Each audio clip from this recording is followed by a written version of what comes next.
तपाईँलाई हेरेको आउनुभएको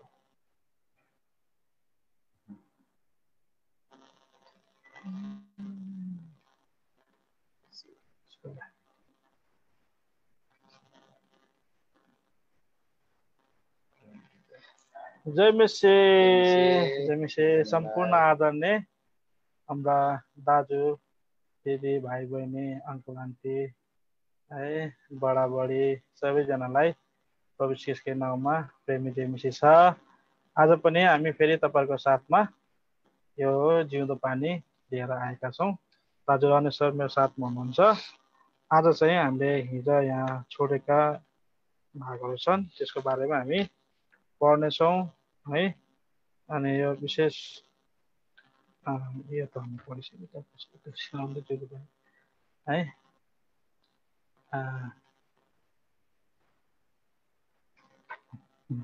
यो पुरानो आइसकेपछि हामीले यो मेरो ब्याकग्राउन्डमा भएको जिउँदो पानी हामी पढ्नेछौँ आज है। हाम्रो साथमा दाजु रमेश सर हुनुहुन्छ। अब यो पढ्नुभन्दा अगाडि हामी तपाईलाई थोरै धन्यवाद दिन चाहन्छौँ। तपाईको प्रार्थनाको उत्तरमा प्रभुले हामीलाई यो सुनाउन सौभाग्य दिनुभयो। आज पनि हामी फेरि तपाईको उपस्थितिमा प्रभुको उपस्थितिमा यो जिउँदो पानीको संगति गर्ने मौका पायौँ। आज चाहिँ केही समय अगाडि हामी आएका छौँ। कारण चाहिँ भरे हाम्रो दुईटा सेवा परेको कारणले गर्दा धेरै कुराहरू मिलाउनु पर्नेछ। यसै कारणले गर्दा हामी अगाडि आएका हौँ है। यस कारणले गर्दा अब तपाईलाई पढ्न गएको असुविधाप्रति हामी क्षमा प्रार्थी छौँ है। अनि जाँदै यो प्रार्थना गर्नुभन्दा अगाडि हामी तपाईहरुलाई एउटा सूचना बताउन चाहन्छौँ। जुन सूचना चाहिँ जो तपाईहरु हाम्रो निम्ति एउटा लाभदायक छ। यो जिउँदो पानी जतिजनाले अहिलेसम्म तपाईलाई आफ्नो कन्ट्याक्ट नम्बरहरू जिउँदो पानीलाई दिनु भएको छैन, जल्दी छिटोभन्दा छिटो दिइहाल्नुहोस्। किनभने अब जिउँदो पानी चाहिँ अनलाइन आउँछ। तपाईको जिउँदो पानी अब पढ्दा हुँदै तपाईहरुले विशेष अनलाइनमा मोबाइलमा तपाईँ ल्यापटपमा पढ्नु पर्नेछ। त्यसको लागि युजर आइडी पासवर्डको आवश्यकता पर्छ है। त्यसको लागि तपाईको नम्बरको आवश्यकता परिरहेको छ। तपाईले जो मण्डलीमा जिउँदो पानीको एजेन्ट प्रमोटरहरू हुनुहुन्छ तपाईले नम्बर आफ्नो नम्बर है जिउँदो पानीलाई यहाँ चाहिँ माथि दिएको नम्बर छ। त्यो चारवटा नम्बरमा तपाईले कसैलाई पनि सेयर गर्न सक्नुहुनेछ। अनि जतिजनाले सब्सक्राइब गर्नु भएको छैन तपाईले सब्सक्राइब गर्न सक्नुहुन्छ। नेपालको 200 रुपैयाँ मात्रै एक सालको लागि है। यस कारणले गर्दा तपाईले 200 रुपैयाँमा सालभरि जिउँदो पानी पढ्न पाउनुहुनेछ है। हुन्छ अब हामी सहायताको लागि प्रार्थना गर्छौँ है। विश्वासयोग्य धर्मीय तिनै करुणामय परमेश्वर तपाईँको बढाइ गर्छौँ। तपाईँको महान प्रेम दया अनुग्रह हामीप्रति भएकाले गर्दा हामीलाई छोड्नु भएन, त्याग्नु भएन, आफ्नो उपस्थिति दिइकन हाम्रो देखरेख गर्नुभयो। तपाईँले आजको हो आफ्नो आज गोठाला भइकन आफ्नो कलको मध्यमा राखिकन पत्रा मुनिमा लुकाइकन सुरक्षा देखरेख गर्नुभएको कारणले गर्दा आज यसरी तपाईँको उपस्थितिमा आइकन तपाईँसँग यो जिउँदो पानीको लवलीको पढ्ने यो मौका तपाईँले दिनुभएको छ। धन्यवाद दिन्छौँ। अब यो जिउँदो पानी पढ्नमा तपाईँको दाजु रमेश्वर सहायता गर्नुहोस्। ठिक शब्दहरू ठिक उच्चारण हामी गर्न सकौँ। अनि आज यो पढेको कारणले गर्दा जतिजना सुन्छन् यहाँले अनुकूल प्राप्त गर्न सकौँ। यहाँले तपाईँ महान परमेश्वरको स्वर्गीय योजना, महान परमेश्वरको आज स्वर्गीय आज जुन पनि इच्छा छ आज हामी कहाँ प्रकट गर्नुहोस्। अनि हामी सुनिकन आज तपाईँको आज इच्छालाई हामी बुझ्न सकौँ, तपाईँको वचनलाई हामी बुझ्न सकौँ। अब आत्मिक हेर्दाखेरि हाम्रो हृदयभित्र भएका प्रश्नहरूको जवाफ हामी पाउन सकौँ। प्रार्थना छ, विशेष प्रार्थना गर्छौँ आज यो पढ्नमा कुनै पनि इन्टरनेटको समस्याहरूदेखि बचाउनुहोस्। जो जो तपाईँको प्रिय छोराछोरी संसारभरिको विभिन्न ठाउँमा बसिकन सुनिरहेका छन् यहाँलाई तपाईँले अनुग्रह दिनुहोस्। प्रार्थना छ, अन्धकार शक्तिलाई सामर्थ्यमा बाँच्छौँ भन्ने काम शीर्षकद्वारा तपाईँको नाउँको भएको प्रार्थना गर्दै छोटो बिन्ती प्रार्थना प्रभु येशू मसीहको पिता सुनिने गर्नुहोस्। आमेन। हुन्छ आज हामी यो वर्ष 7 को अप्रिलदेखि जुन 2007 को अङ्क 3 अनि पूर्णाङ्क 27 पढ्छौँ। यहाँ चाहिँ आज हिजो हामीले आदि पढेका छौँ। आज चाहिँ यहाँदेखि पढ्नु है त ल।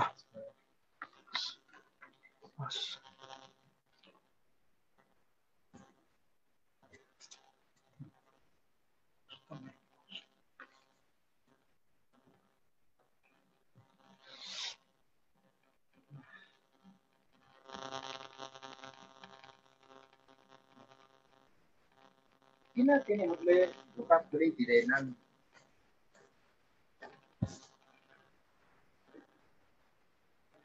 8को शीर्षक चाहिँ यो छ। अनि डेभिड र जेनी अस्पतालमा मरिमेट्ने दम्पति थिए।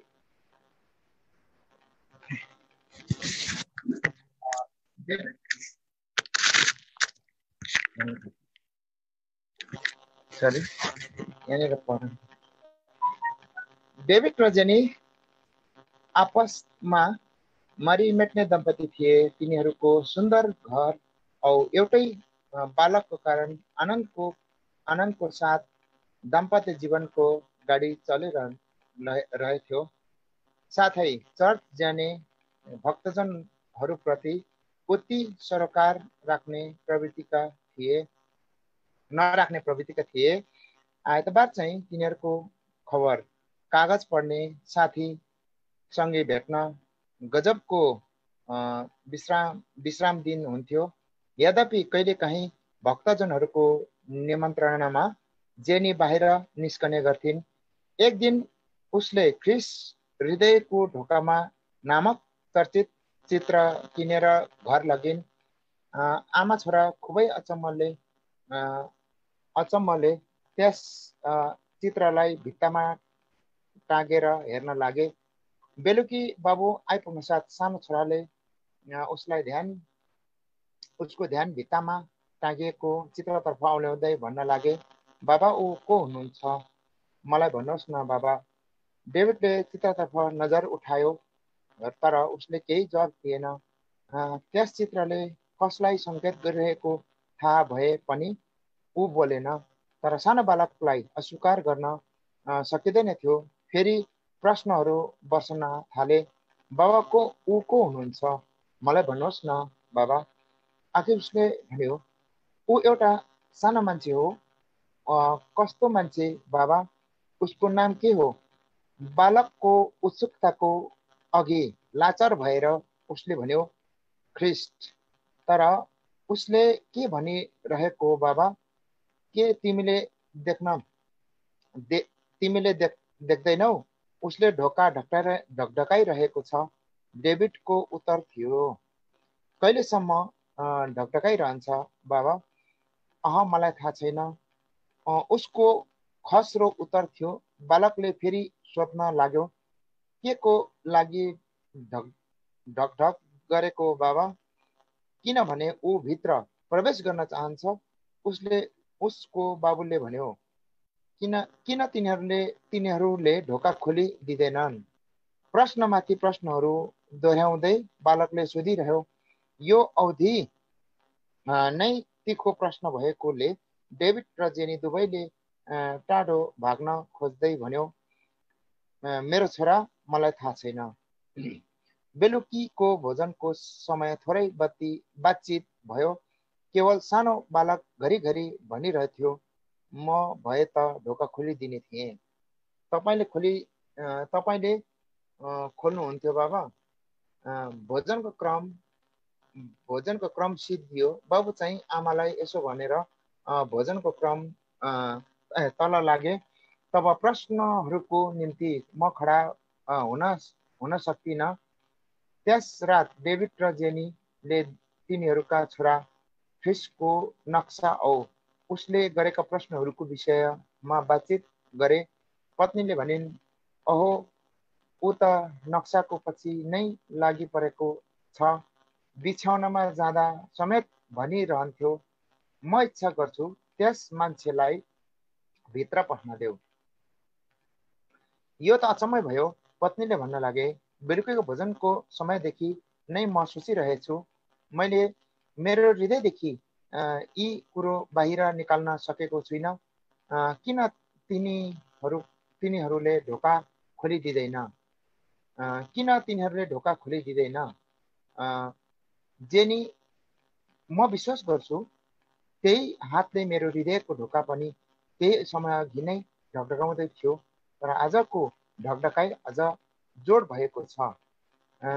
किन तिनीहरूले ढोका खोलिदिँदैन? उसले भन्यो, ओहो, प्रश्न त यही हो। मलाई निश्चय भयो जेनी, प्रभुले हाम्रो आफ्नै छोरामा भएर हाम्रो हृदय रूपी ढोका ढकढकाइरहनु भएको छ। यही समय हो अब हामीले गम्भीरतापूर्वक यस कुरोलाई लि स्वयंलाई सघाउने सस्नीले भन्न लागिन्, अब सो तपाईँ चर्चतिर जानुहुन्छ भने म पनि आउँछु। त्यसै सप्ताह एउटा सेवा चाहिँ बाँच्न सक्छ भनी त्यस भेकमा डेभिडमा साथीहरूद्वारा आयोजना भएका थिए। डेभिड र जेनी त्यस सेवामा 3 पल्ट भाग लिए। सेवाको आखिरी रात प्रचारकले भने, कसले ढोका खोलिदिने र अतिथि भित्र पस्ने? यस प्रश्नले ती दम्पतिलाई आफ्नो छोराको प्रश्न याद दिलायो, किन तिनीहरूले ढोका खोलिदिँदैन। प्रचारकले भनिरहेको थिए, हेर, ख्रिस्टलाई स्वीकार गर्ने समय अहिले हो। हेर, यही नै मुक्ति पाउने समय हो। यति नै ख्रिस्टलाई मुक्तिदाता और परम मित्रको रूपमा विश्वास गरे। लगभग 30 वर्षभन्दा ज्यादै डेभिड संसारको ज्योतिसँग नजिक भएर पनि वास्तविकतादेखि टाढो भागिरहेका थिए। ख्रिस्टले ढोका ढकढकाइरहेका चित्र तथा नक्सा चाहिँ गाठधनको कारण बन्यो। तिनीहरूलाई ख्रिस्टको अगुवाई गरिरहेका आभास कहिल्यै गरेका थिएनन्। के तपाईँलाई थाहा छ ख्रिस्ट येशू तपाईँको जीवनमा कहाँ हुनुहुन्छ? के उहाँ तपाईँभित्र हुनुहुन्छ या बाहिर हुनुहुन्छ? उहाँ भन्नुहुन्छ, हेर, म ढोकामा उभिन्छु र ढकढकाउँछु। कसले मेरो स्वर सुन्यो र ढोका खोल्यो भने म उस कहाँ भित्र आउनेछु र उससँग भोजन खानेछु अनि उसले मसँग खानेछ। प्रकाश 3:20।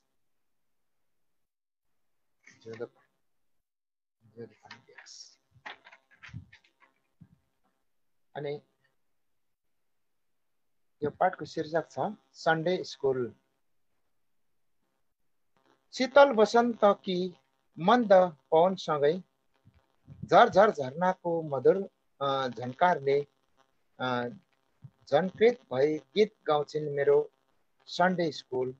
म देख्छु, म हेर्छु वसन्तलाई आफ्नो मुठीमा कैद गरेर, वाह, चराचुरुङ्गीहरूको मधुर भाकामा, तितो बोलीमा ओठ चलाउँछिन् मेरी सन्डे स्कुल। यति नै बेला झिल र फुलको रौनकता भिजाइदिन्छ मेरी वर्ट हिलले। पर्यटकहरू मेरो वर्ट हिललाई हेर्न मधेसदेखि नै सुन्दरताको कल्पना गर्दै गाउँछन्। रङ्गी चङ्गी फुलहरूको रमाइलो मनमोहक हुन्छन् ती त्रिसित काकाकोली मनहरू नयाँ पालुवासँगै। तर वसन्तको कोपिला होइन साथी, सन्डे स्कुलको कोपिला चाहिन्छ मलाई। किनकि साथी, यो त साह्रै महँगो दाम पाइन्छ। कता कता ढुङ्गिला जमिनमा होइन, मलिलो भूमिमा रोप्छौँ यसलाई। फल्दो फुल्दो भएपछि मण्डलीको ढुकढुकीमा सिँगारिन्छौँ यसलाई।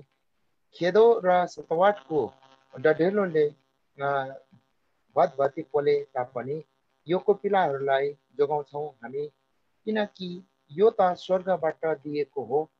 ऊ त्यो झिलको पानीले होइन साथी, कलभरिको पानी सिँचाइ गर्छौँ यसलाई। खन्जोत मेलापात भरि आफ्नै पाखुरीले बचाउँछौँ हुर्काउँछौँ यसलाई चिन्जानकै। छेछे र दूरदूरको धारिलो विषाक्त बाणहरूको बिचमा ए मेरी सन्डे स्कुल खोलिदेऊ है।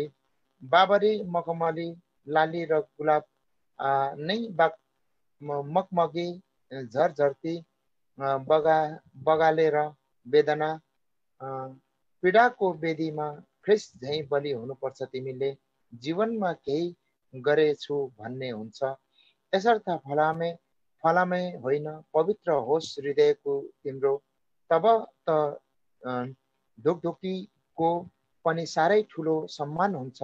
तर मेरी सन्डे स्कुल, तिमी फलेनौ भने कलभरिमा झैँ तिरस्कारको तीरले ख्रिस्टको कोमल हृदय फेरि चाल हुन्छ चाहनुहुन्छ फेरि चाहनुहुन्छ। सन्डे स्कुल यवा सम्भव मिरिकबाट प्रस्तुति सुसन्ना राई। माथि यसको कविताको शीर्षक छ मन नटुक्राऊ। अयोग गुरुङ, दिलीप स्मरण लोधोमा। हे युवा भाइ बहिनी, हेर तिमी कति धनी छौ, मानसिक शारीरिक शक्ति सम्पन्न छौ। शरद वसन्तका फुलको सौन्दर्यमा तिमी छ। स्वर्गराजको बुलवट तिमीले पाएका छौ। ख्रिस्ट येशूको अनुग्रह र मुक्ति पाएका छौ। तिमीले मलजल गोठगाठ गर्ने मण्डलीमा छौ।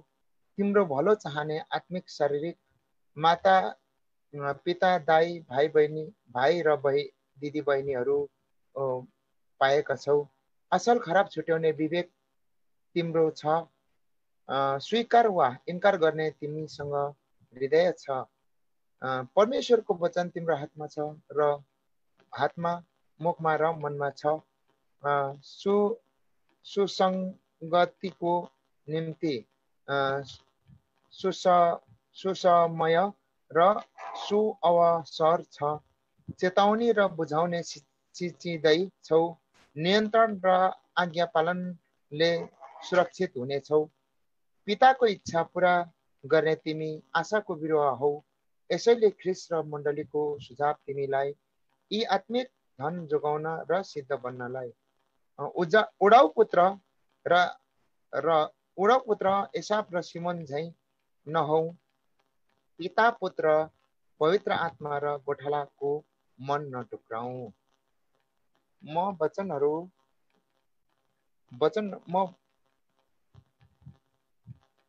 वचनहरूको महकको चाका झैं हुन्छन्। मलाई मिठास हड्डीलाई स्वास्थ्य दिने। हितोपदेश 16:24।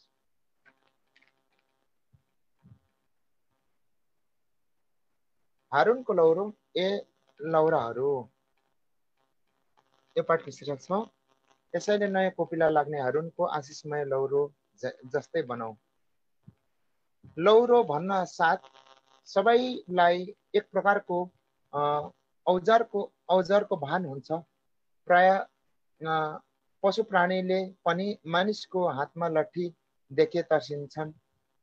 प्राणीहरू मानिसको हातमा लौरो देख्दा तर्सिएर भाग्छ। प्राय मानिसहरू अनजान ठाउँमा जाँदा हातमा यसो लट्ठी पनि बोकेका देख्छौँ। गन्ती 17 अध्यायमा देख्न पाउँछौँ। मूसालाई परमेश्वरले भन्नुभयो, इस्राएलीहरूलाई भनेर तिमीहरूका कुलबाट एकवटा लौरो अर्थात् तिनीहरूका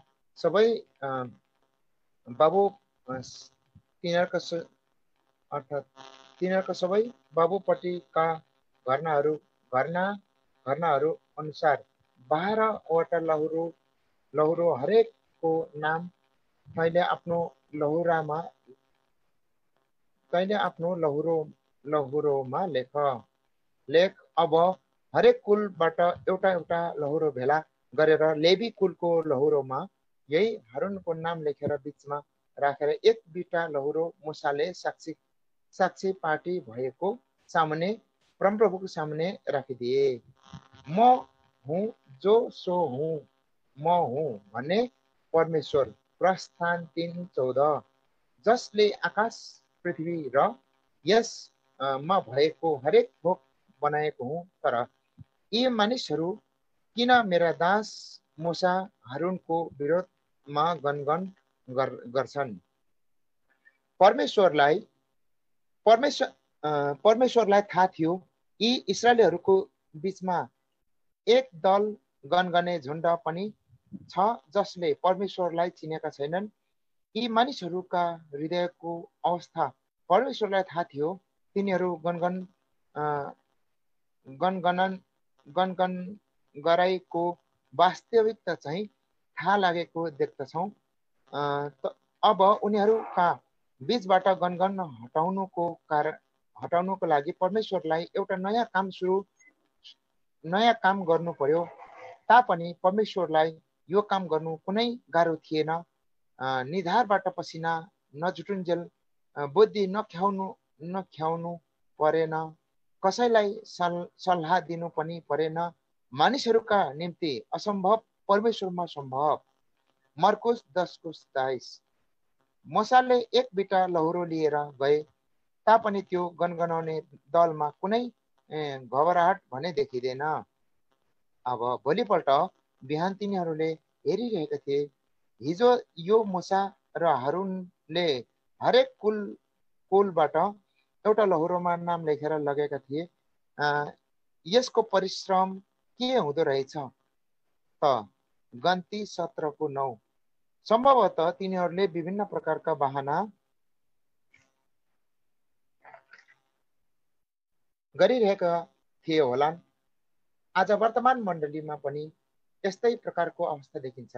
सानो समस्या मण्डलीमा आयो भने प्रार्थनाद्वारा परमेश्वर कहाँ पुर्याउने होइन, तर आफ्नै बुद्धि बठाई लगाएर समाधान गर्न खोज्छन्। यसैले अनेकता र फोट जन्मिएको देखिन्छ। मुसाले साक्षीको पार्टी भएको पालबाट लहुरोको बिटा लिएर आएको देख्न साथ तिनीहरूले ताजुब माने। कहिले मानिसको चित्तमा नपसेका, कानले नसुनेका, आँखाले नदेखेका, पहिलो कोरिन्थी 2:9 अनुसार जन्मिएकादेखि लिएर आजसम्म नदेखेको यस्तो अचम्मको काम जीवनमा पहिलो पटक देखा पर्दैछ। हिजो बराबरको लहुरो लगेको, आज त हारूनको नाम लेखिएको लहुरोमा कोपिला लागेर पनि फुल फुलिसकेछ। यो परमेश्वरपट्टिबाटको अचम्मको काम देखेर उनीहरूले डाहा गरेनन्।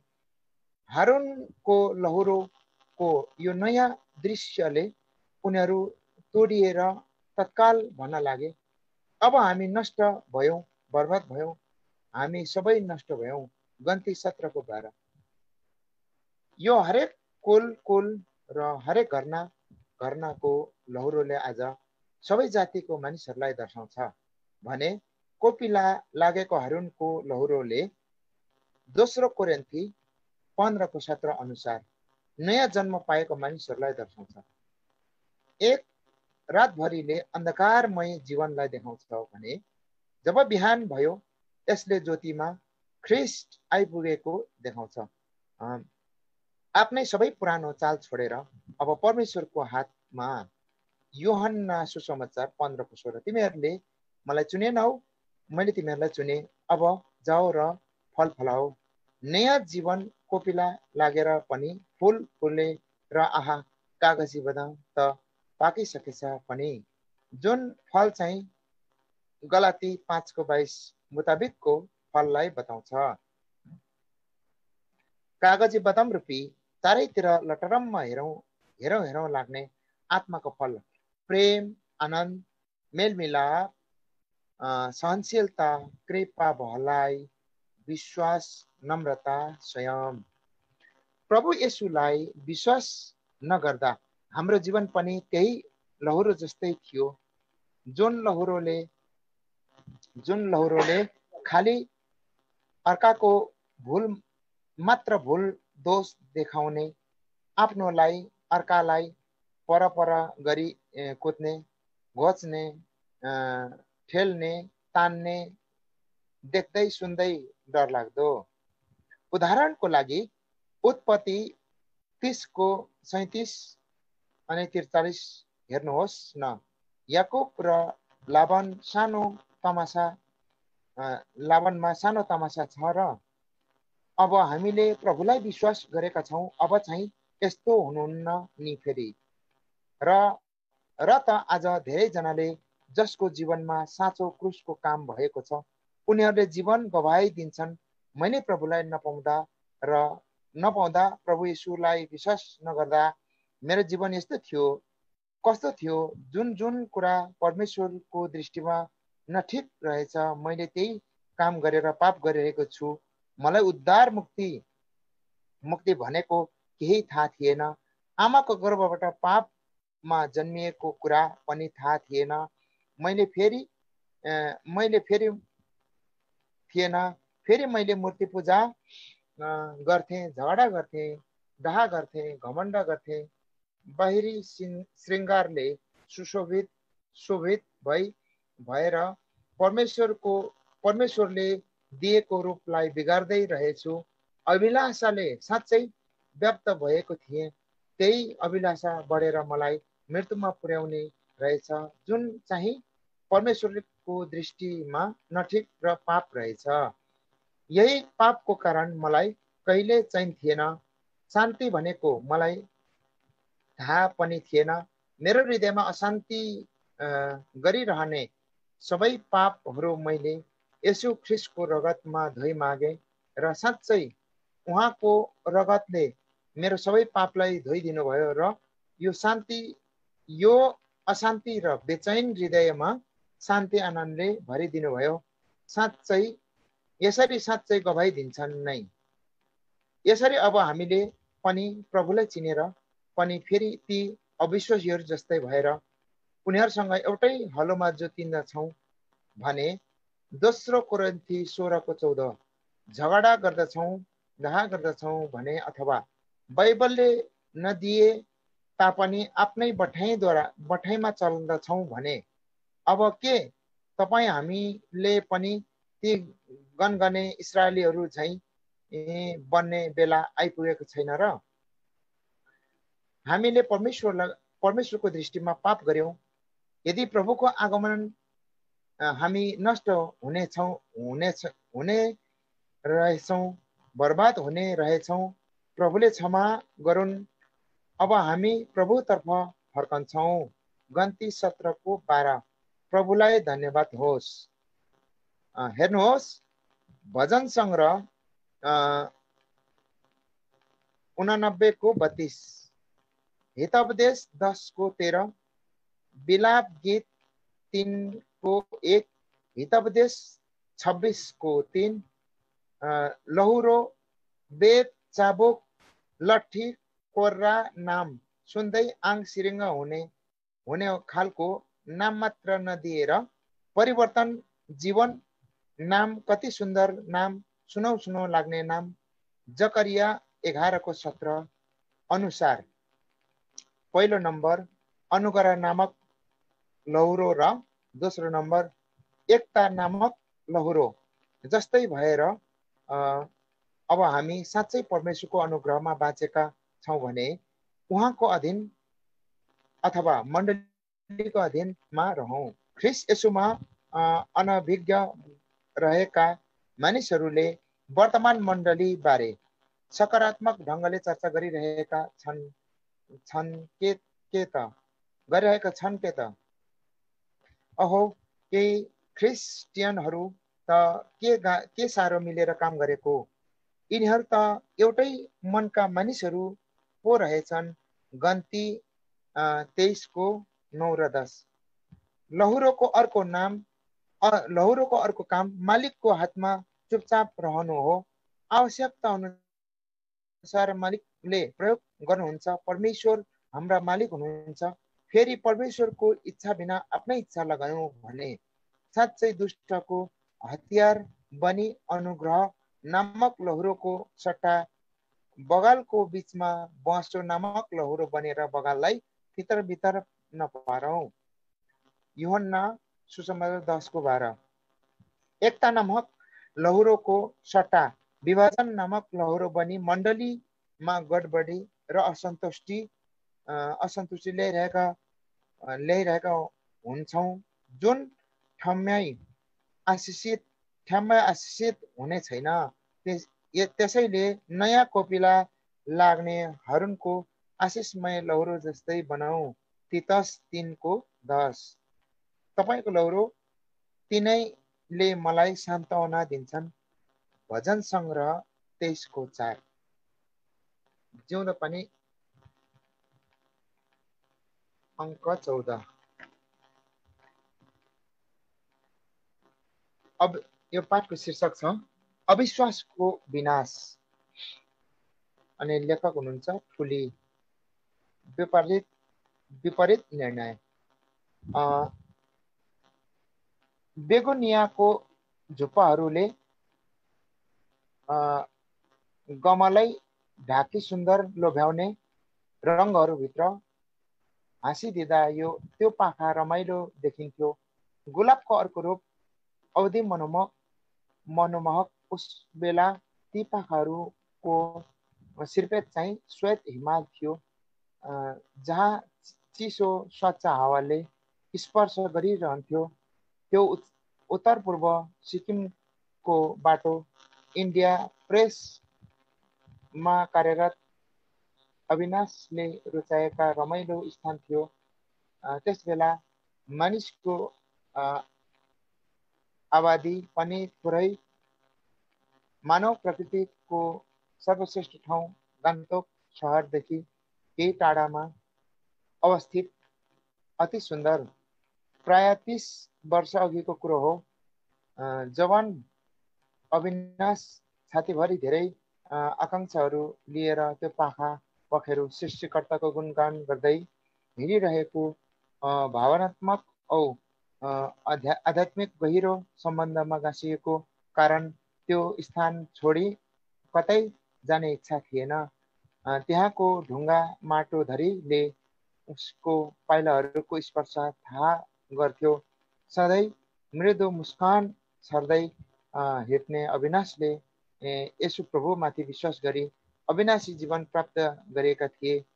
एक होनहार जवानले लोभलाग्दो जीवन जिउँदा शत्रु पनि चुपचाप बस्न सकेन। अरू धेरै आत्माहरूले उसको राज्यबाट चाँडै पो पलायन भइहाल्ने हो कि भन्ने डरले विभिन्न युक्ति खियाउन लागि परे। गर्जने सिंह झैँ वरिपरि मडारी हिँड्नेका युक्तिहरूमध्ये अविनाशको बाहिरी जीवन ज्यादै व्यस्त भयो भने आन्तरिक जीवन प्राय प्रार्थनाहीन हुनु पुग्यो। यस्तै भयो। परमेश्वरतर्फको अगुवाई खोज्न भुसुक्कै भुलेर गयो। उसलाई विवाह गर्ने लहरले छोप्यो। शिक्षा विभागमा भर्खरै नियुक्ति पाएर मनिषा टाइपिस्टको रूपमा दाखिल भएकी थिइन्। प्रभु यीशुको निम्ति मरिमेट्ने छोरी भएकीले आफ्नै सहकर्मी साथीहरूलाई खुलेर केही गर्न सकिनथी। उनीहरूको होमा हो मिलाउन उति चर्को पर्यो। जीवनको रहन सहन हावा भाव हेराइ भिन्नै भएकी मनिषालाई काँध मिलाएर काम गर्न असम्भव नै भए पनि मसीहको गवाही बन्ने तीव्र इच्छाले दबाइरहन्थ्यो। उसको प्रारम्भिक शिक्षा दीक्षा अनुसार चाहिँ प्रभुको घर भित्र हुर्केकी मनिषा भित्र एउटा उदाहरण बन्ने लालसा बनिरहन्थ्यो। यसैले परीक्षा रूपी हावाको झोकाहरूसित सङ्घर्ष गर्दै गर्ने यसुलाई हेर्न कहिले भुलिनन्। सबैको आँखा ऊमाथि परे तापनि प्रत्येक दिन दिने हेतुले जे जस्ता कुरोहरू अरूले थोपे पनि हाँसेर सही दिनु उसलाई आनन्द लाग्थ्यो। त्यस्तै जीवनका व्यस्त क्षणहरूको कारणवश अविनाशले एक दिन शिक्षा विभाग प्रवेश गर्दा मनिषसँग भेट भयो। दुवैको नजर झुके। सोझी मनिषालाई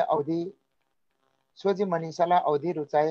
साथीहरूतर्फ परिचय भयो र झट्टै प्रस्ताव पनि पेश गर्न अविनाश हिचकिचाएन।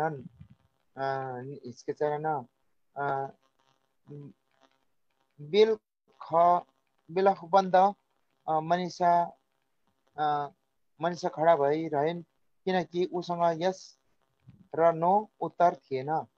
उसलाई त चाहिएको थियो सोच्ने समय अनि परमेश्वरतर्फको अगुवाई। अपरिचित व्यक्तिसँग यति चाँडै कसैले मोटो साट्न सक्छन् र? गिटारिस्ट अविनाश भित्र परमेश्वरलाई मन पर्ने सुन्दर गुण यही थियो।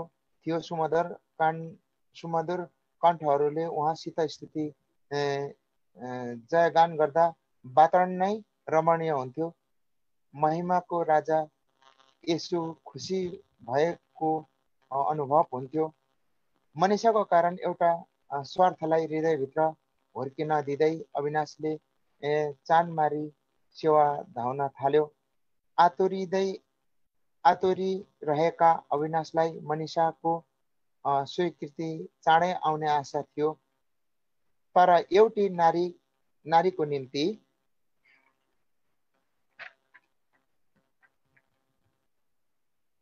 तत्कालै बाँच्नु कति कठिन कार्य भयो।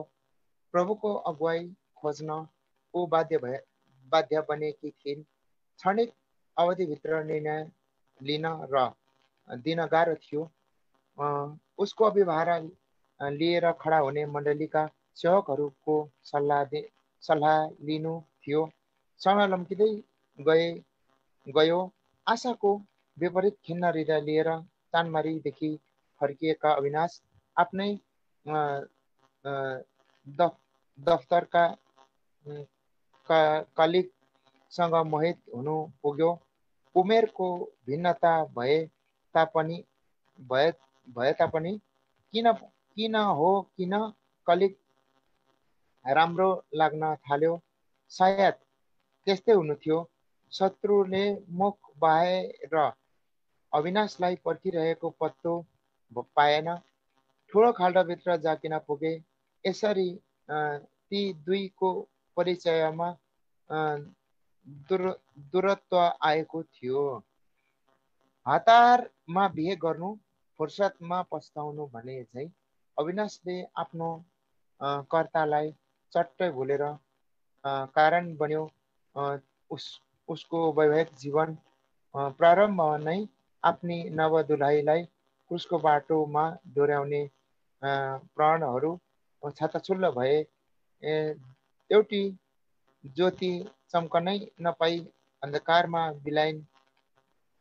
इच्छा आकाङ्क्षाहरू जे जति प्रभुका निम्ति थिए सबै ओइलाएर गए। सुनौलो बिहानीको घात भयो, जसको आफ्ना किरणहरू छर्न नपाई कालो बादलभित्र लुक्न विवश बन्यो। ती अघिका सुन्दर गुलाबहरू हावाको एकै झोकामा नै झरेर गए। बहुरङ्गी बेगुनियाहरूले पनि उसलाई आनन्दित बनाउन छोड्यो। सधैँ मुस्कुराइरहने हिमाली श्रीपेशले स्वयंलाई झुकाउन बाध्य भयो। आँसुका थुपाहरू झरे। प्रकृतिले पनि त्यो पाखामा रमाउन चाहेन। त्यसैकारण आजको यस इन्डिया प्रेस भल पहिरोको चपेटामा परी कुरूप बनेको छ।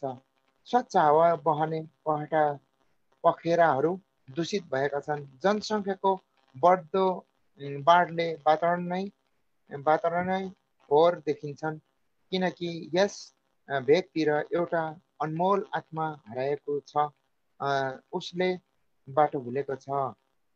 पृथ्वी संसार चेप्टो होइन, गोलो नै छ। यसैले आफैभित्र पनि फन्को लाउँदै सूर्यको वरिपरि कति फेरो मारिसके तोकेर कसैले बताउन सक्दैन। मनिषाले पनि वैवाहिक जीवनको 28औं फेरो मारेर फर्किँदा ती दुईको भेटघाट भयो।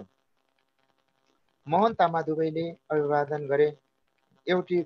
एउटा खुसी जीवन परमेश्वरको इच्छाभित्र रही उहाँको सेवा यथावत गरिरहने, अर्को दुई गोठहरू बीच सङ्घर्षपूर्ण खिचातानीमा जिउने दुखी जीवन धरती र आकाश एक नदीको दुई किनाराहरू अलग अलग लक्ष्यहरू लिई हिँड्ने यथार्थहरू केवल मुस्कानको आदान प्रदानमा दोस्रो परिचय सीमित रह्यो।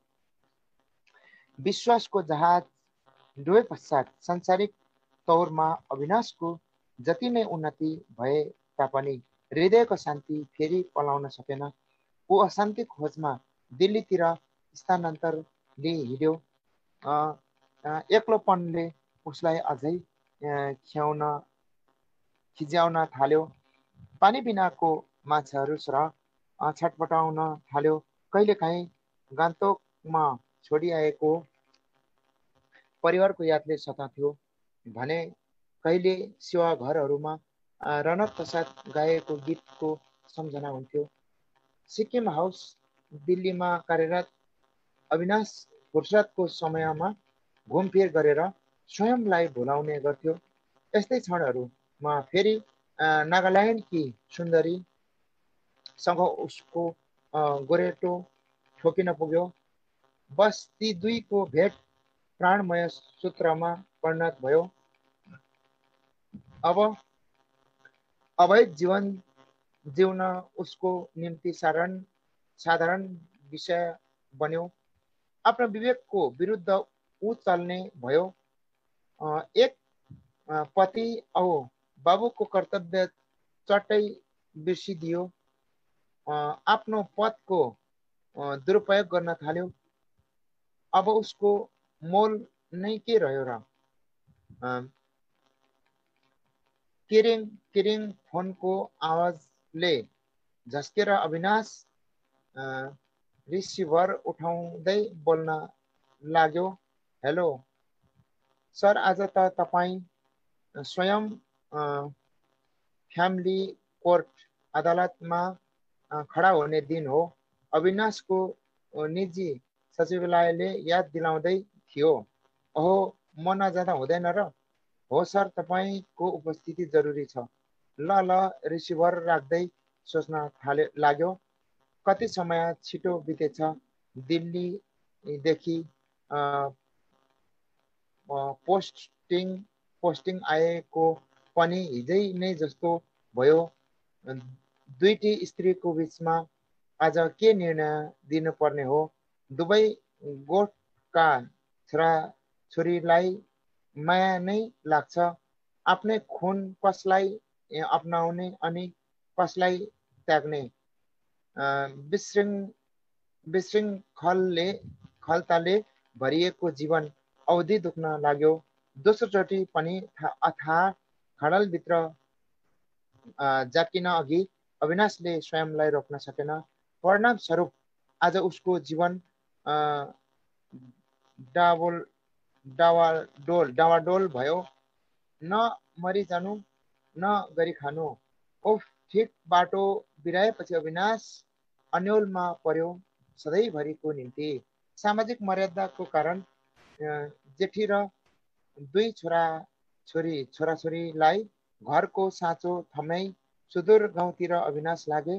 कान्छीलाई काखी च्यापी घरभित्रको कोलाहलपूर्ण वातावरण पनि अशान्त हृदयले उसको पद इज्जत धनलाई थामेर राख्न सकेनन्। कान्छी प्यारीको सधैँ आँखा लाउने आदतको अघि अविनाशले सबै त्याग्न पर्यो। टाढैबाट अविनाशको जीवनमा आएको उतार चढाव हेरिरहेकी मनिषाले खिन्न बनेर कहिल्यै प्रभुको चरणमा सम्झना गर्छिन्। त्यस ईश्वरीय दानले भरपूर भएको अनमोल आत्माको छुटकाराको चाहना गर्नु सिवाय अरू उसको केही रहेन। प्रियजन साथीहरू, केही तपाईँ पनि जीवनमा यस्ता कयौं आँधी तुफानहरू सहित जुझिरहनु भएको छ भने कृपया सचेत बन्नुहोस्। के तपाईँलाई थाहा छ, विश्वासको जहाज डुबी गए तपाईँको भाग कहाँ हुन्छ भनी? सर्वशक्तिमान परमेश्वरको परामर्श र अगुवाई खोज्न नचुक्नुहोस्। परमेश्वर त हाम्रा हृदयमा महान हुनुहुन्छ। पहिलो यूहन्ना 2:20।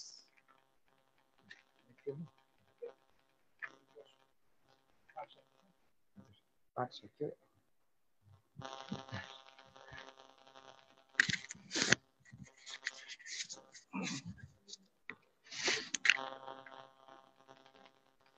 धन्यवाद हाम्रो दाजु गणेश्वर दाजुले यहाँ आधा घन्टा भन्छु आधा घन्टा पढ्ने भनेको उहाँले चाहिँ अलिक बेसी पढ्नु भएछ। हुन्छ, अब हामी फेरि यसलाई कन्टिन्यू गर्नेछौँ। यहाँ यो अब चाहिँ अबेर भैजाला भन्ने पाठबाट हामी पढ्नेछौँ है। त्यो चाहिँ डाक्टर जोन आर राइसले लेख्नुभएको रहेछ। त्यसको अनुवाद चाहिँ हाम्रो आन्टी सुभद्रा श्रेष्ठले गर्नुभएको रहेछ। उनी कलेज पढ्ने जवान ठिटीसित मैले एक दिन उसको आत्माबारे बातचित गरेँ। अरे मसित अझै त प्रशस्तै समय छ, उसले भने। तिमीसित कति समय छ, मैले सोधेँ। किन तपाईँले यसरी सोध्नु भएको मतलब के छ, उसले सोधे। सोध्नुको मतलब तिमी आफै बुझ न, मैले उत्तर दिएँ। तिमीले मसित थुप्रै समय छ भनेर भनिरहेकी छौ। के तिमीसित 30 वर्षको समय छ? के त्यतिन्जेलसम्म तिम्रो हृदय कोमल नै भइरहला र? के 20 वर्षसम्म परमेश्वरको वचनले तिमीलाई छोएर नसक्ला र? के 20 वर्षभरि तिमी प्रभुको घरमा सङ्गति गर्दै धाइरहन्छौ र? अनि के तिमी प्रभुको वचन सुन्न इच्छुक नै भइरहन्छौ होला र? त्यतिन्जेलसम्म के तिमीले असल क्रिस्चियन मित्रहरू नै पाइरहन्छौ र? अनि तिम्रो बचाउ सजिलै होला र? 20 वर्षसम्मै तिम्रो हृदय कठोर हुँदैन भन्ने के तिमीलाई लाग्छ? जुन पवित्र आत्माले तिमीलाई आज बिन्ती गर्नु हुँदैछ, उसको विरुद्धमा अक्षम्य पाप गरेर त्यतिन्जेलसम्म सदाको निम्ति आफैलाई विनाशमा पार्ने छैनौ भन्ने निश्चयता के तिमीसँग छ? प्रिय बहिनी, 20 वर्षसम्म बाँच्नु नै भन्ने ग्यारेन्टी पनि के तिमीसँग छ?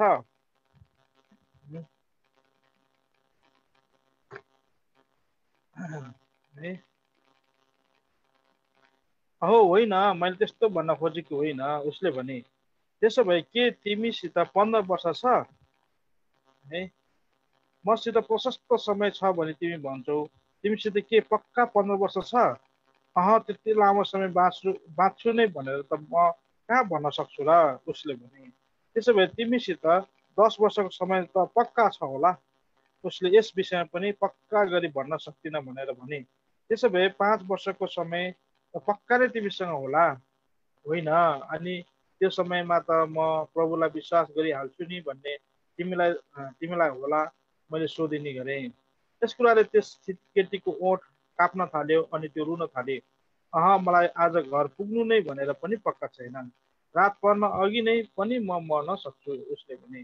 त्यसो भए बहिनी, अबदेखि मसित प्रशस्त समय छ भने तिमीले कहिल्यै नभन्नु। परमेश्वरले तिमीलाई 20 वर्षको समय दिन पनि सक्नुहुन्छ, नदिन पनि सक्नुहुन्छ। तिमीसित केवल अहिलेको फल, अहिलेको सास र अहिलेको ढुकढुकी मात्र छ। त्यसको विषयमा मात्र तिमी पक्का गरी भन्न सक्छौ। परमेश्वर दयालु र अनुग्रहकारी हुनुहुन्छ। तर म तिमीलाई चेतावनी दिन्छु कि मुक्ति पाउनको लागि अहिले बाहेक अरू कुनै समय छैन। आज नै उद्धारको दिन हो। लापरवाही नरक पुर्याउने चोर बाटो हो।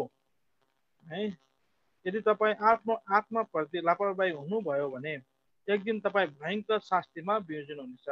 यसो ख्रिस्टको वचन अनुसार त्यहाँ आगो कहिले निप्दैन, त्यहाँ किरा कहिल्यै मर्दैन।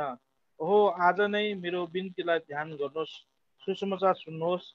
यी कुराहरूलाई तपाईँको हृदयबाट त्यसै बगाई नपठाउनुहोस्। टेक्सासको डेकाटर भन्ने जग्गामा 1929 सालमा मैले एक आत्मिक साना सभा सञ्चालन गरेको थिएँ। सयौं आत्माहरूले त्यहाँ उद्धार पाए, बाँचेका थिए। सभा सिद्धिएको केही महिनापछि म डलासमा गई बस्न थालेँ अनि डेकाटरमा बसोबास गर्ने मेरी दिदीले मलाई बोलाइ पठाउन भनिन्। जोन, कुनै एउटा घटनाबारे तिमीलाई पनि जानकारी होस् भन्ने म चाहन्छु। तिमीलाई मिस्टर ब्ल्याङ्कको, उसको खास नाम के थिएन, सम्झना छ? त्यो मानिस बितेको सभामा रातै पछि खुब धाउँथ्यो नि, तर अफसोस ऊ बाँच्नलाई कहिल्यै बाँचेन है। मैले दिदीलाई त्यो नाम भएको व्यक्तिको सम्झना नभएको बताएँ। दिदीले फेरि भनिन्, ऊ ओभरकोट र स्वेटर लगाएर आउँथ्यो अनि तम्बुको बाहिरपट्टि बस्थ्यो नि, अनि रातै पछि मरि मरि हाँस्थ्यो। मैले कतिपल्ट उसलाई उसको आत्माबाट बातचित गरे, तर उसले यी कुराहरूलाई खाली ठट्टा मात्र गर्थ्यो। के त्यो तिमीलाई याद छैन? जब दिदीले उसको दुःखदायी मृत्युका कथाहरू भन्दै गइन्, मैले त्यस व्यक्तिलाई सम्झन थालेँ। ऊ एपेन्डिसाइटको अपरेसनको लागि रोगर्स हस्पिटलमा भर्ना भएको थियो। 70 वर्षको त्यो बुढो मान्छे त्यो अपरेसनमा मर्न पनि सक्थ्यो र पनि उसले त्यस कुरालाई केही जस्तो पनि मानेन। अस्पतालमा केही दिन बसेपछि उसले घरमा उसलाई घरमा सुनाइ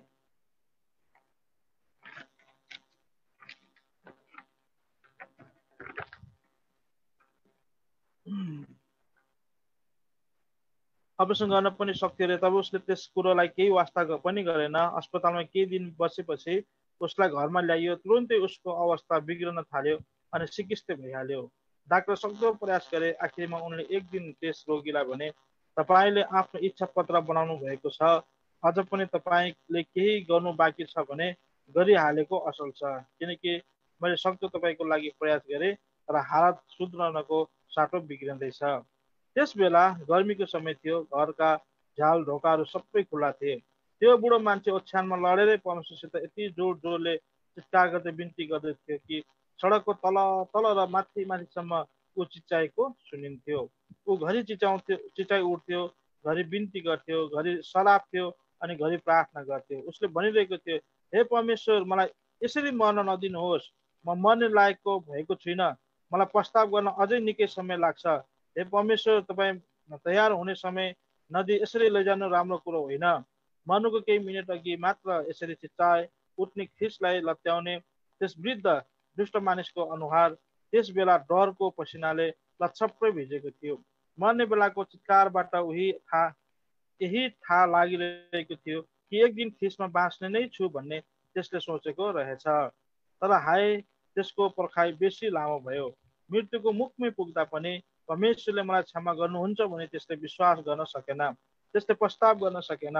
त्यसले तयारी हुने समय नै पाएन भन्ने त्यसलाई लाग्यो। यदि मानिसले ख्रिस्ट येशूबाट पाइएको यति महान उद्धारलाई लगातार लापरवाही गरि नै बस्यो भने त्यो अनन्त विनाशमा अँध्यारो कुण्डमा फालिनदेखि त्यो उम्कन सक्दैन। यी कुराहरूलाई चिप्लन नदिनुहोस्। प्रिय मित्र, जसरी चराहरूले छरेका बिउहरू टपक्क टिपिहाल्छन्, त्यसरी दुष्ट शैतानले पनि तपाईँको हृदयदेखि परमेश्वरको वचनलाई टिपेर लैजान चाहन्छ। म तपाईँलाई बिन्ती गर्छु, त्यसो गर्ने मौका नदिनुहोस्। आज नै होसियार बस्नुहोस् अनि यो गम्भीर चेतावनीलाई तपाईँको हृदयदेखि चिप्लन नदिनुहोस्।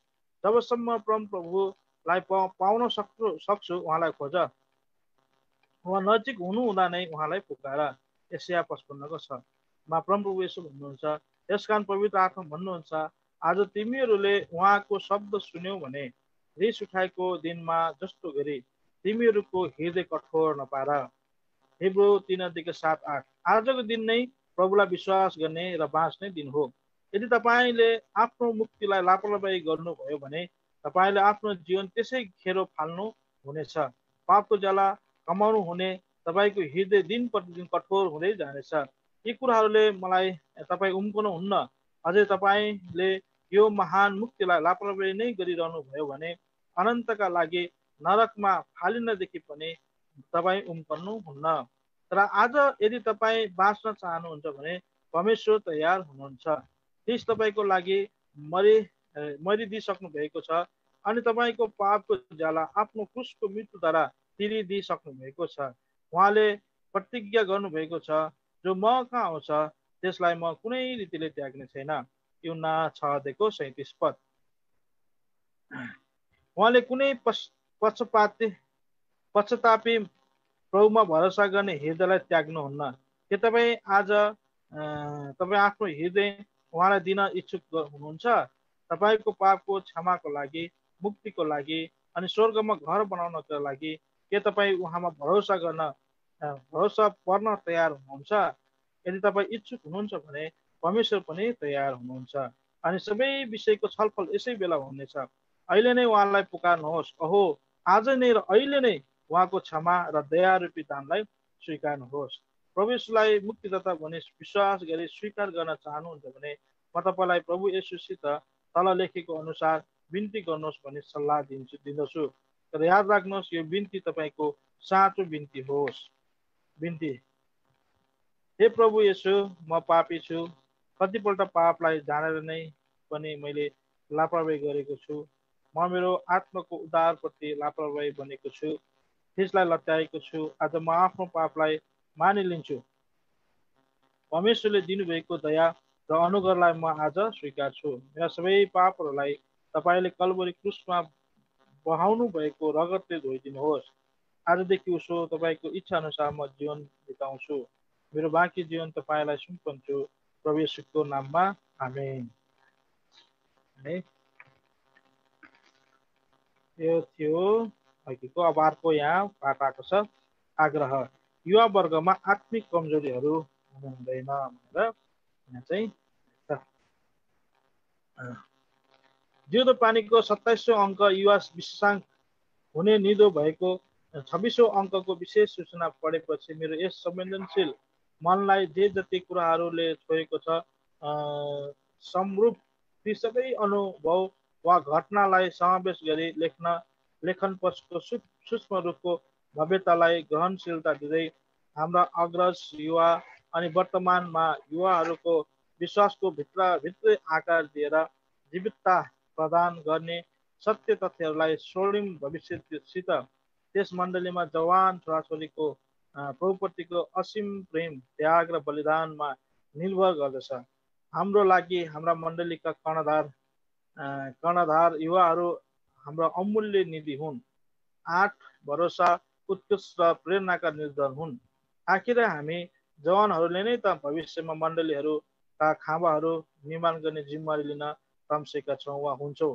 विश्वासीको नाताले प्रथम त म आकर्षित भएँ 26औं अङ्कमा श्री एल.बी. राईद्वारा लिखित आत्मिक अनुभव 65को भल पहिरोमा लेखप्रति साँच्चै कति धेरै समर्पण थिएछ। मण्डलीप्रति हाम्रा अग्रजहरूको स्मरण रहोस्। आजको बडा अङ्कल बाजे त्यस समय जवान थिए। परमेश्वरप्रतिको अटुट प्रेम, भरोसा, भक्ति र कर्तव्य निष्ठाको कारणले नै सेवाबाट घर फर्कदा बाटोमा भोग्न परेका कष्टदायक यात्रामा एकै क्षण पनि विश्वासबाट भङ्गा लिएनन् वा अन्कनिएनन्। लगातारको बर्खेझरीमा एल्सुदादेखि गान्तोकसम्म 2 दिने पैदल यात्रा, भोको पेट, काँक्रा, रङको चिया, भुटेको मकै, दही, केरा, दिनमा घरि गरम घरि चिसो, रातमा न राको न टर्च पनि तिमी गान्तोक पुग्नेछौ भने प्रतिज्ञा गर्नुभएको प्रभुको वचनमा दृढ रहेर अघि बढिरहनु। झन् एक ठाउँ त अँध्यारोमा चाप्प हात परेर यसो नाकको छेउ पुर्याउँदा गोबर रहेछ भने ढुक्क हुँदै गाउँको नजिक आइपुगेको आवास हुनु साह्रै हृदयस्पर्शी थियो।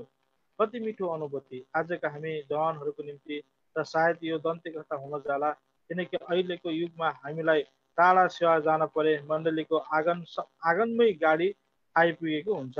गाडीमा बसी बसी हामीलाई भोक लागे सुन्दर रेस्टुरेन्टमा Chinese dish, momo, thukpa, chow mein सेवाको अवधिभरि स्वयंसेवक बाहेक हामी राजा र रानी जस्तै हुन्छौँ।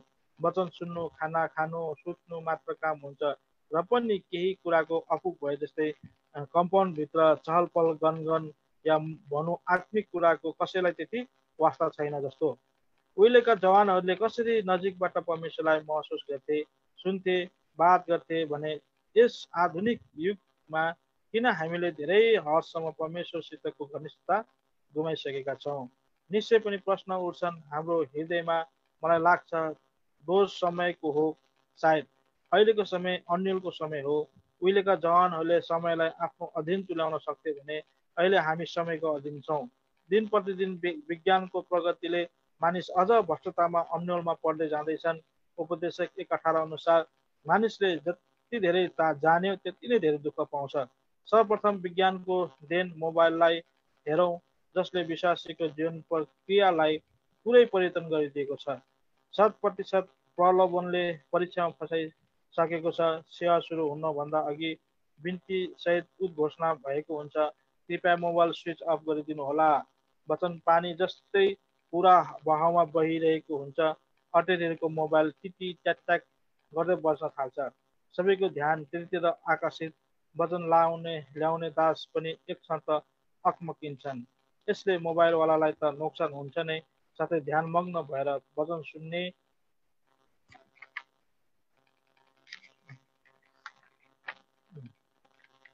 प्रियहरूलाई पनि नोक्सान पारिदिन्छ। एउटा सानो मोबाइलले हाम्रो माण्डलिक अनुशासनलाई भङ्ग गरिदिन्छ। किन? अनुशासन वा अधीनता भनेको नियन्त्रण वा कठोरता होइन, बरु प्रेम र भातृत्व हो। अनुशासनपूर्ण जीवन मानिसको उन्नतिको आधार हो भने अनुशासनहीनता उसको अवनति हो भन्ने कुरालाई बुझ पचाएको कारणले आज हामीमा आध्यात्मिक अस्थिरता, धार्मिक अन्योलपना, विश्वासीहीनताको बोध धेरै मात्रामा पाइन्छ। शैतानले बिस्तारै यस्ता ससाना कुराहरूमा भुलाउँदै परमेश्वरको उपस्थितिदेखि खोसेर शैतानको परिवेशमा लगिरहेको हामीलाई पत्तो हुँदैन। लाठ पञ्चको एउटा दाजुले भन्नुभएको उदाहरण घटना तपाईँहरू समक्ष राख्न मन लाग्यो। एक दिन यी दाजु घुम्दै जाँदा एउटा चिडियाखानाको साँप मात्र राखेको एउटा ठाउँमा पुग्नु भएछ। किसिम किसिमका ठुलो सानो थुप्रै साँपहरू खोरभित्र राखिएको रहेछ। एकछिनपछि साँपको देखरेख गर्ने व्यक्तिले 3-4वटा कुखुराहरू ल्याएर खोरभित्र भुर्रो उडाइदिए। ती कुखुराहरू साँपको डरले यताउता उड्न थाले। ती सुतिरहेका साँपहरूले कुखुरा उडेको देखेर ठाडो भएर कुखुरालाई लपेटेर खेलाउँदै मारेर खाए। यो दृश्यले दाजुलाई एकदमै नराम्रो लागेर आएछ र ती कुखुरा ल्याउने व्यक्तिलाई सोधेछन्, तपाईँले किन यसरी जिउँदो कुखुरा खोरभित्र हालिदिएर बिजोग पार्नु भएको? मारेर त खाँदो रहेछ, बरु पहिले मारेर हालिदिनु नि, यस्तो बिजोग पनि नहुने। त्यस व्यक्तिले जवाब दिएछ, कहाँ र भाइ, मरेको कुखुरा त यिनीहरूले हेर्दा पनि हेर्दैनन्, जिउँदो कुखुरा मात्र खान्छ। कस्तो अचम्म! त्यसरी नै त्यो साँप रूपी शैतानको निम्ति हामी पनि उद्धार पाएका जीवित कुखुराहरू जस्तै हौँ। भेटाइए मौका चुक्न दिँदैन। 1 पत्रुस 5:8। यद्यपि आजको आधुनिक युगमा हामीलाई कदम कदममा परीक्षा त छ नै, तरै पनि प्रभुको वचन 2 तिमोथी 2:22, जवानीका अभिलाषहरूदेखि भाग, एफिसी 4:27, परीक्षाको स्थानदेखि दूर बस, शैतानलाई ठाउँ नदेऊ, 1 तिमोथी 6:11, पालन गरेर साँपको खोरभित्र हालिन वा उडाइनको निम्ति हलुङ्गो भएनौँ भने निश्चय नै हामी बाँच्न सक्छौँ।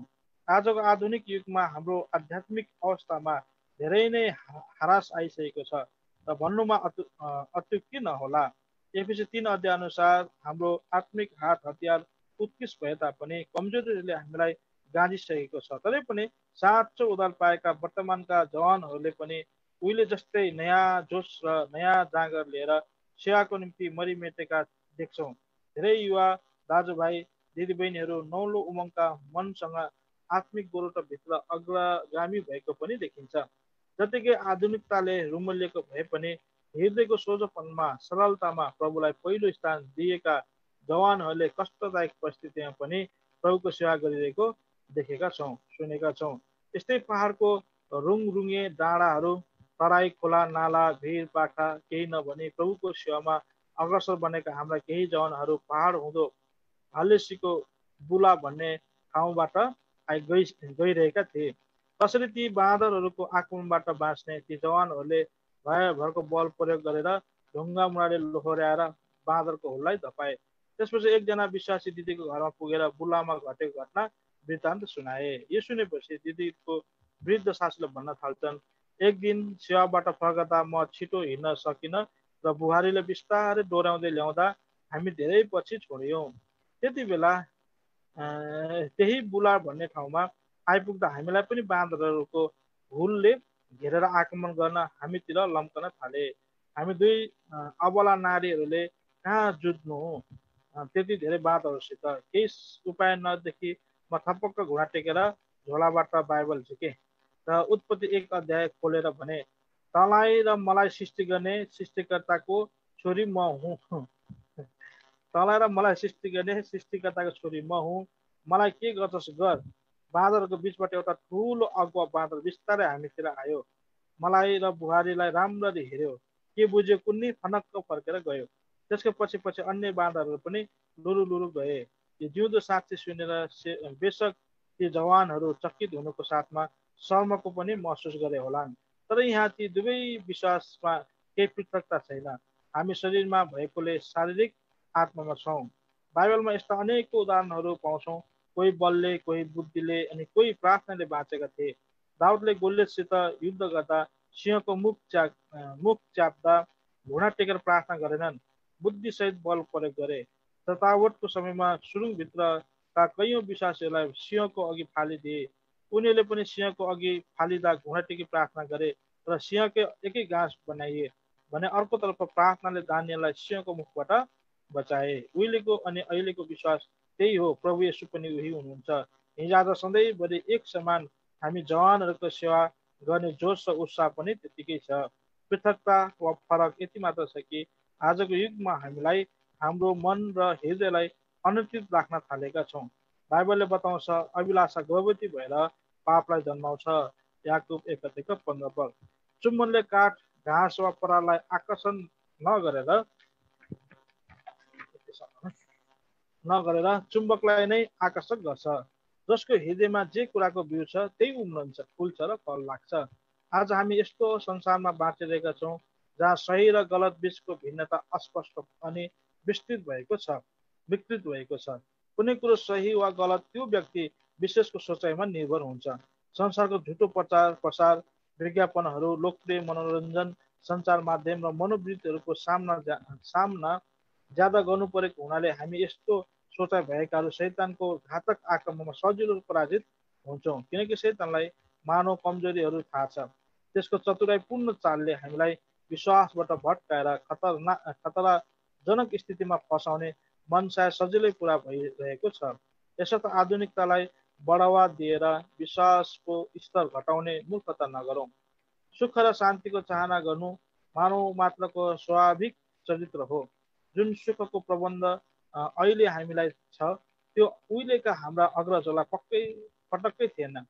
शारीरिक जीवनमा दुःख, पीड, वेदनाहरू, मर्म, पीडा, असहाय परिस्थिति सबै नै मुछिएका भए पनि आत्मिक जीवनको निम्ति भने मरिमेट्थे। नैराश्यपूर्ण, जटिल र निराशमूलक समयमा पनि उहाँहरूको इमान्दारिताको जीवन निर्वाह गर्ने प्रयत्नमा उहाँले ठुलो आँट र मेहनत गरेको फलस्वरूप नै आज यस सुन्दर सुन्दर सेवालयहरू चाखच विश्वासले भरिएका पाउँछौँ।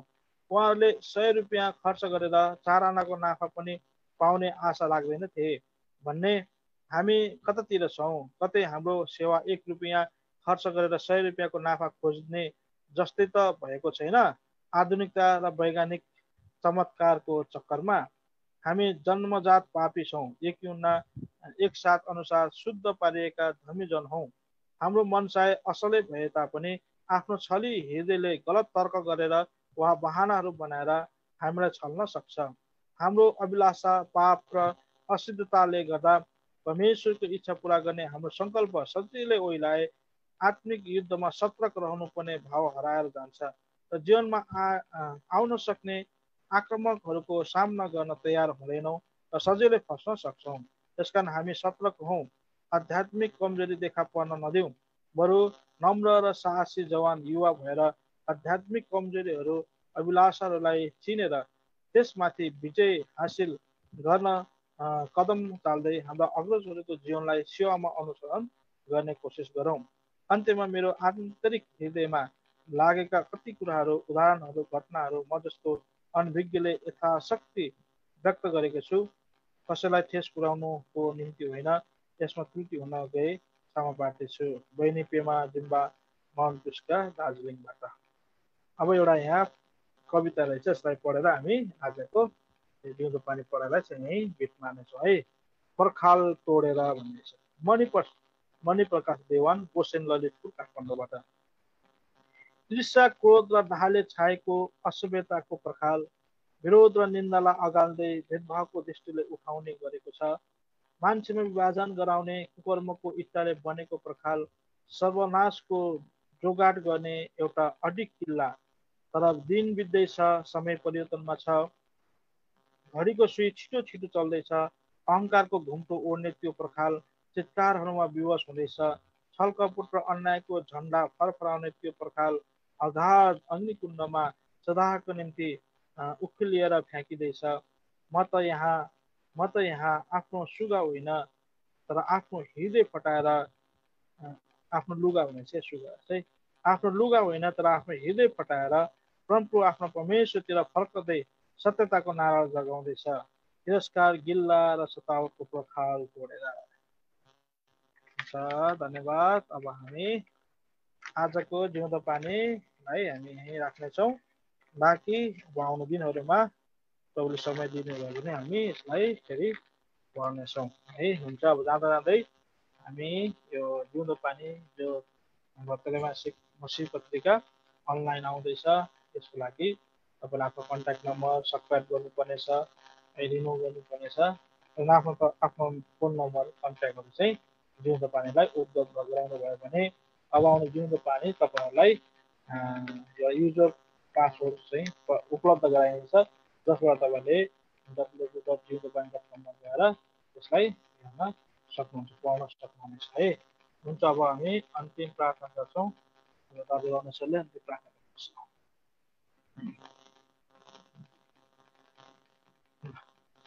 हामीलाई सहायता गर्नु प्रभुले। अब प्रार्थना गर्छौँ हामी। हे हाम्रा परमेश्वर, हामी तपाईँलाई धन्यवाद चढाउँछौँ र सुन्नु समाएर आजको यो मौका दिनुभएको लागि।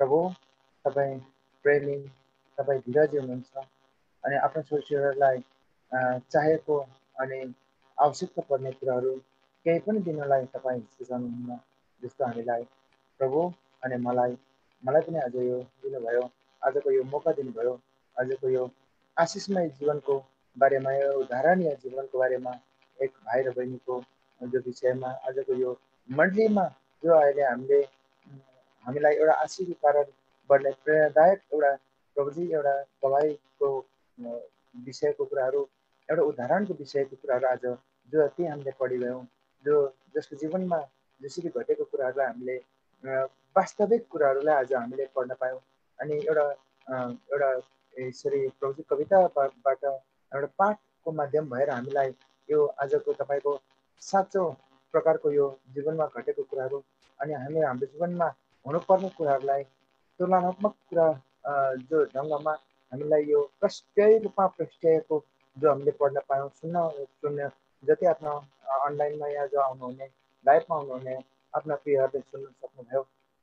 अब उसको जीवनमा प्रभु एउटा प्रभावकारी भएर यस आजको पाठद्वारा, आजको हाम्रो यो पढाइ सुनाइद्वारा प्रभु आशिषित बन्दै तपाईँको यो आउँदो आगामी हाम्रो यहाँदेखि तक हाम्रो जीवनमा यसबाट एउटा कार्यकारी भएर प्रभु एउटा आशिषमय जीवन जिउनलाई अनि उदाहरणीय जीवन जिउनलाई प्रभु यसले पक्का प्रेरणा दिनेछ भन्ने विश्वास गर्दै प्रभु नभए पनि तपाईँ परमेश्वरले हाम्रो जीवनमा त्यो कुराहरू देखाउन भन्दै प्रार्थना गर्दछु।